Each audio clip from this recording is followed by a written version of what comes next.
Yes, I can, and I'm very happy to do so.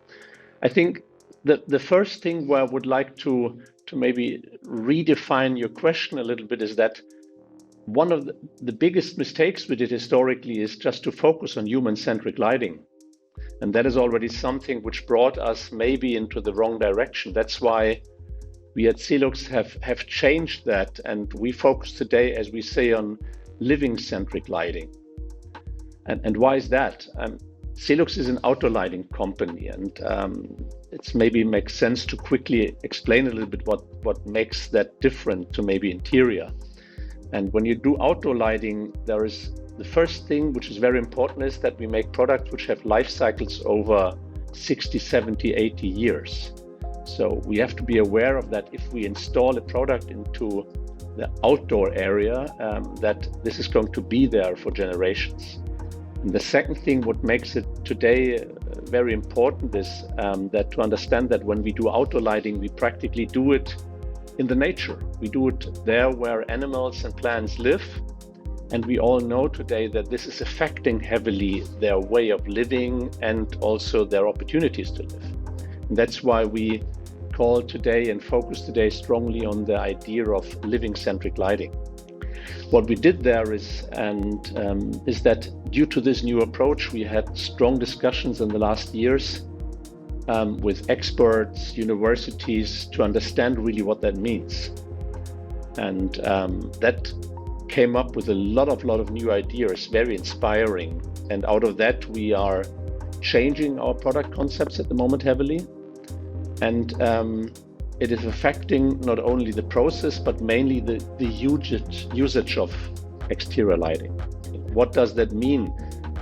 That means that in the last 60, 70 years, when we did exterior lighting, we just had outdoor lighting, which we put on and off, and it was focusing on the demands and desires of human beings.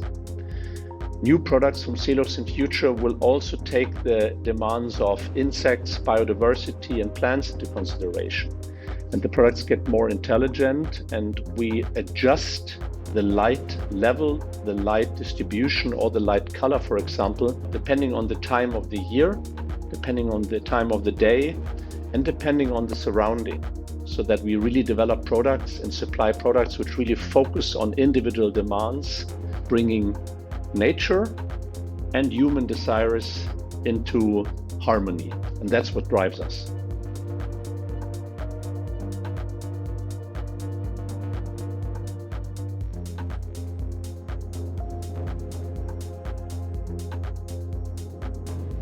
The line indeed was the first product which we developed after we positioned the brand clearer and our purpose to bringing outdoor lighting, not only fulfilling the requirements from human beings, but also being in harmony with nature. And when you look at the industry today, very often when we talk about sustainability, a strong focus is on the production process and the supply chain process. But we wanted to look at really in an overall focus to think sustainable and in circular routines. And that affects how do we develop a product, the production of a product, then the whole life cycle of a product, and the usage of the product. And the line, the principal concept was built up as a new street lighting generation. And by developing this product, one of the ideas was at the beginning to say, when we have a street light and we have no street light head anymore, wouldn't that be dramatically reducing the whole energy and material supply? And that's why we came up with the idea to say, if you want to really make a product which lasts over generations and is very timeless and very reduced, why don't we integrate the optic within a mast and make this mast very slim, very clear, only 140 millimeter wide, so that we really integrate the optic into the mast. And that's still something we need, but we take the whole idea of having a luminar head away out of it. The second thing was then to really think about also the manufacturing and the supply chain process. And when you look at the line, we have sourced all products for the line within our core market, Europe. And second, the concept is so built up that if a city like Milano or a city like Stockholm decides for the line, we go into a license agreement with local steel manufacturers. They are producing the line in Stockholm, they take care about it, and we just supply the head, the technology, the smart components of the product, but it's practically produced in the cities. So it's a decentralized manufacturing process. And the most important thing, what we think in lighting, is that when you do an outdoor luminaire, is really to think about, if you produce that today and you're going to install it somewhere, and if it has a life cycle of 70 to 80 years, how does the product have to look like if it's still in usage in 2019, in times where we want to be CO2 neutral and really have completely different infrastructure? And that's why we intensively discussed with landscape architects and with experts to really, how do you predict that, and where are going to be the long-term trends and stories to really bring that into the product? And that's why we made it very clean, very reduced. The whole electronic part is easily to be accessed over the service box without any complicated maintenance. And when you in 20 or 25 years have to change the optic, you just take the optic out, bring it back to Selux, we rework it, and we give you the new highest standard of optics. Last but not least, I think what is really interesting is that we also tried with the whole R&D process and data process to avoid any inefficiency. So that's why when you go today on our internet page, you will find the line as an configurator. And when you click the product within the configurator to the one you want to have, that's where behind the scenes within our IT system, the product is getting into live the first time. So we have no drawings for these products, or we don't have any complicated lighting curves calculations, which we did in advance. So it's an intelligent software which builds up all necessary data for the selling process, the planning process, and the manufacturing process at the moment where you configure the product the first time. So these are, you see, many approaches where we try to think different and really have a holistic approach on thinking sustainable, and not just trying to make, we are CO2 friendly and we plant a tree for every luminaire which we sell.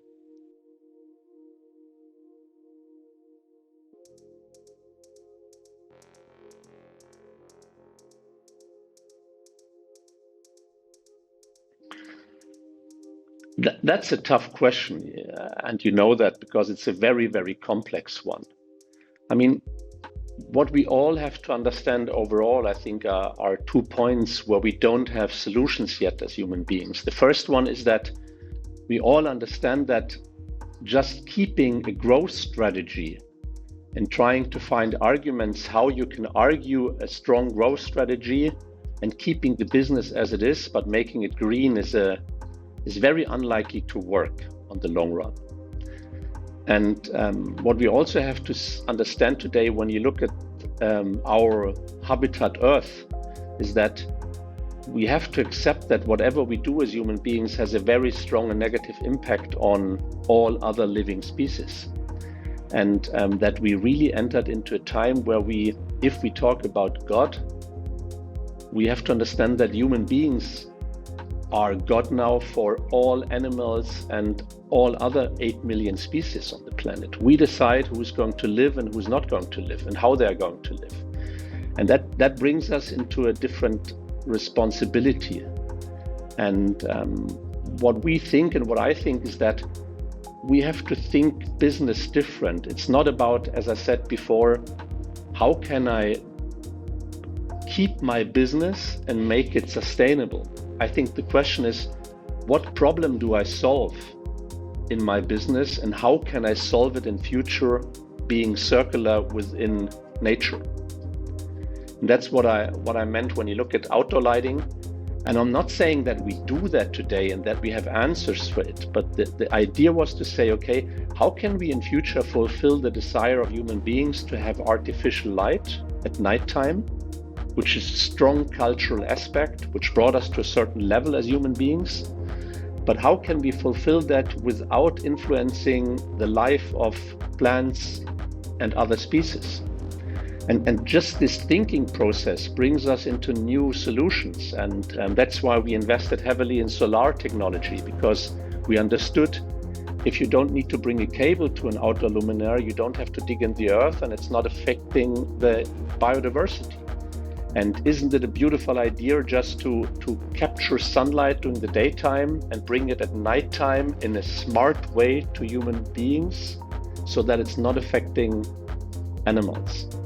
And that's why we are going to come up also in March to the market, what we call circular profiles by Selux. And at the end, we developed out of that now luminaires, which, as I said before, are changing its behavior depending on the demand. What does that mean? We understand today that insects are not affected by light so heavily when the light gets warm color temperatures and when it's dimmed down. And even better, when we use amber, a red color in lighting, we know today from science that most of insects don't see red light. On the other side, we know that cold color temperatures for human beings are something where we have a good color rendering, and it's more efficient, more energy saving. So why don't we make a luminaire which is doing in winter times where insects are not active, bring the light to 3000 K, save energy. We have long hours at nighttime in winter, 12 to 14 hours. So that's where we need a lot of artificial light. We dim it up in the core times for human beings, then we dim it down to 30%. And in summertime, when we know that we have short nights and insect population is very active, we bring warm color temperature into the luminaire, and we do that smart within the luminaire without any apps, without any complex controlling. You just buy a luminaire, you install it in Bergamo or in Munich. The luminaire knows where it is. The luminaire understands what the demands of insects are, and it's just running a program over the time of the year.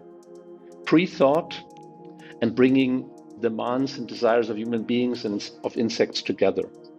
And these are just ideas which we now brought into reality, and where we drive the trend for being more interactive with all the other species.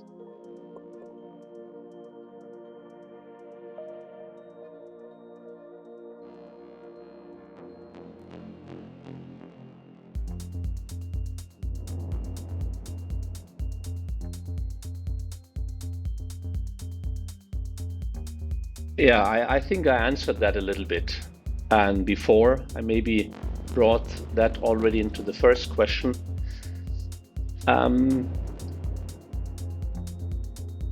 I think it's the perspective. It's the way how we look at things. And what we see today, just again speaking about what happened at Selux, is that we are doing lighting within nature. And by having a focus on human-centric, we just kept the focus on what are the demands of human beings. But if you shift your focus and you say, okay, no, we want to make lighting for nature, including human beings, or we want to make mobility for nature, including human beings, you start practically to really think overall in biodiversity. And that is affecting immediately your activities, and it's very inspiring. And what happens, and I think that's what all the big companies should do, it's not about saying there is no climate change, and it's not about saying there is no mobility anymore in future. I think what would be good and what I like is to say there is a serious approach to think how can we fulfill desires of human beings, but without taking more than we need from our Earth.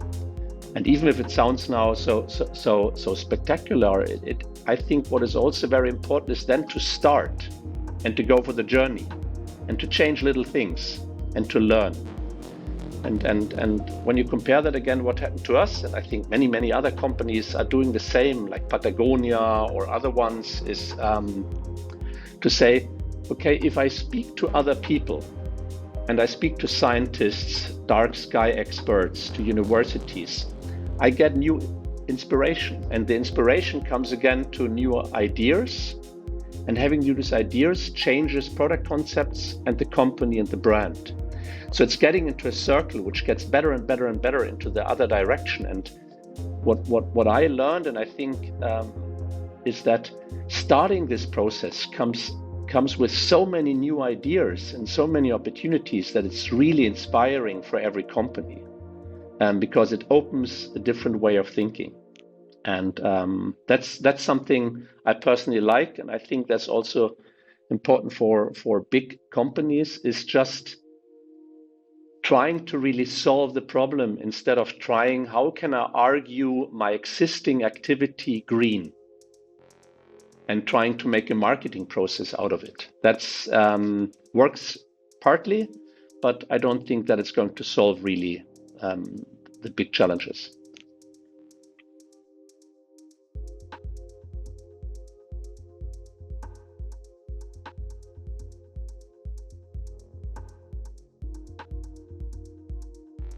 What inspired me?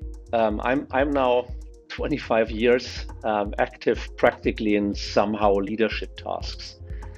And also that is something which is not easy to solve and not easy to do proper.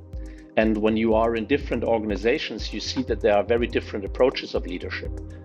What drove me was to try to understand, how do human beings think and what drives them, what is inspiring for them. And human beings, when you look at that in more detail, which is not so complex, is we are desire-driven and sense-driven. We often speak about values, but at the end, what is something which is universal, it doesn't matter if you are in China or in Europe, is that we all have desires. And we are strongly driven by emotions. So, and the second thing is to really understand for us as human beings, what is right or wrong. We think in stories. And stories are, for example, I'm Italian, I'm Western European, I'm Christian. Stories are telling you a story which gives you understanding for culture, for emotions, and it gives you the feeling to belong to something where you can identify and which you can develop. And that's where company brands come strongly in. And that was something which inspired me a lot in the last 20 years. I had the chance at the beginning of my career to be involved in the development of a company called Citeco. I had the chance to work for Occhio, a really premium supplier. And I was always fascinated in brands like Panerai or Apple or Porsche, and why are people so identifying themselves with that? And at the end, they give them what I just said, identity, they give them culture, and when people use brands, they get a feeling. A brand is a feeling. And if you understand that, and if you understand that human beings have a strong desire to work on something they believe in, to belong to something, and within that to develop, be secure, and be accepted. That's what leadership means. Leadership means, I think today, and it doesn't matter if you are in sports or if you are a family father or family mother, is give a vision, give a clear goal, stay for a culture, optimize the whole situation, and let people work on something where they can be inspired, as you said, where they can involve themselves, and where they really can grow. And if you manage to do that, I personally am extremely motivated. And that's at the end something what I think top teams in football do, and what top companies do is they inspire, they have a strong culture, they let people grow, and they understand that force is never something which is inspiring. The only thing which is inspiring and let us grow is trust. If we trust in people and if we feel trust, we can get bigger, larger, and are open for new ideas. If we feel force and mistrust, we get weaker and lose power. And so by saying that, you see, it's I don't think that leadership is too complicated. I just think that it's wrong educated, and that we often still work on concepts which came out of the Second World War and 60, 70 years ago. But that's not how human beings want to operate, act, and live anymore. And they are right.